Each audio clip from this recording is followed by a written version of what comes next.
हाँ जी, अभी जो आपका जस्ट डेट शीट आपके पास आया है, उसमें हम कुछ इम्पोर्टेंट जो आपके पास कंक्लूजन है वो हम अभी डिस्कस करेंगे। ठीक है, तो सबसे फर्स्ट पॉइंट ये देखो, जो आपका एग्ज़ाम है वो स्टार्ट फ्रॉम द थर्ड अगस्त। ठीक है। और सेकेंड पॉइंट आपके पास, आपको ये देखना है कि भाई एग्ज़ाम जो आपके पास है वो 2 मोड्स में आपके पास हो रहे हैं। टाइमिंग क्या हो रहा है? 10 AM टू 1 PM आपके पास। नेक्स्ट नेक्स्ट शिफ्ट क्या है? 2 PM टू 5 PM। ठीक है, this is a normal point. अब देखो, मेन आपके पास है mode of the question paper. ठीक है, यहाँ पे स्टूडेंट कंफ्यूज हो रहे हैं। तो यहाँ पे ये है कि आपके पास जैसे कोई भी कोर्स है, जैसे आपका BCA है। ठीक है, इसमें कुछ सब्जेक्ट जैसे आपके पास है ना, ऑब्वियस बात है BCA में, जैसे आप BCA ऑब्वियस बात है फाइनल ईयर में होगे।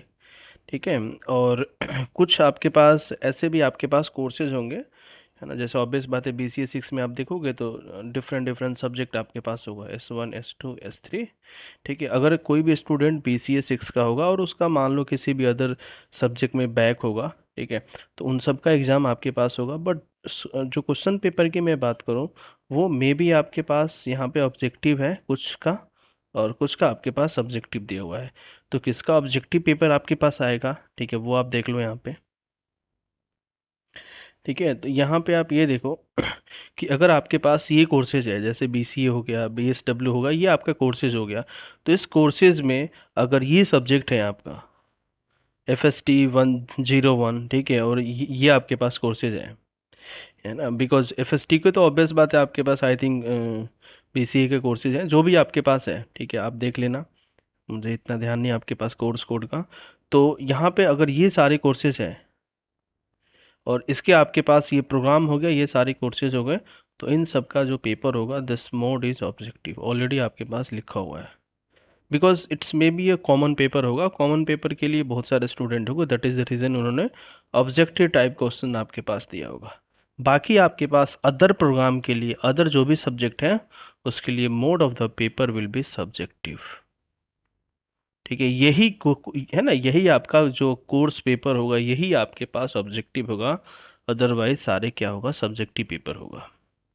नेक्स्ट आपके पास देखो, कुछ यहाँ पे आप देख सकते हो कि कुछ गाइडलाइंस है, तो उसमें आप पढ़ सकते हो। नॉर्मल गाइडलाइंस आपके पास लिखा हुआ है। ठीक है, जैसे इसमें ये लिखा हुआ आपके पास, जो भी रजिस्ट्रेशन प्रोसेस है वो वैलिड आपके पास कोर्सेज होना चाहिए, सीधी सी बात है ना। ऐसा नहीं होना चाहिए जो आपके पास आपका री रजिस्ट्रेशन या रजिस्ट्रेशन एक्सपायर हो गया, वो आप एग्ज़ाम दोगे, तो वो आपके पास पॉसिबल नहीं है। ठीक है। नेक्स्ट जो आपके पास कुछ पॉइंट, ये देखो, यहाँ पे ये आपके पास लिखा हुआ है कि भाई असाइनमेंट ऑब्वियस बात है कंप्लीट होना चाहिए। ठीक है, सेकंड पॉइंट। थर्ड आपके पास क्या लिखा हुआ है कि हाँ, जिसमें भी आपके पास कुछ पॉइंट नहीं है। फोर्थ पॉइंट आपके पास क्या है कि ऑब्वियस बात है भाई, आप जिस एग्ज़ाम में बैठोगे उसका आपने री रजिस्ट्रेशन या पेड आपके पास किया होगा। Fourth point. फिफ्थ पॉइंट में भी आपके पास आपको ध्यान देने वाली बात नहीं है। इंस्ट्रक्शन नॉर्मल आपके पास इंस्ट्रक्शन दिया है कि भाई कोविड में जो भी आपके पास एग्ज़ाम होगा, वो सोशल डिस्टेंसिंग का आपको यूज करना होगा। ठीक है। और एग्ज़ाम की टाइमिंग आपके पास ऑलरेडी मैं बता चुका हूँ आपके पास। आप कोड देखो आपके पास, और एग्ज़ाम का टाइमिंग 2 शिफ्ट में आपके पास होगा। ठीक है। और जो भी आपके पास हॉल टिकट आपके पास आ जाएगा, उसकी भी इंफॉर्मेशन अभी नहीं है।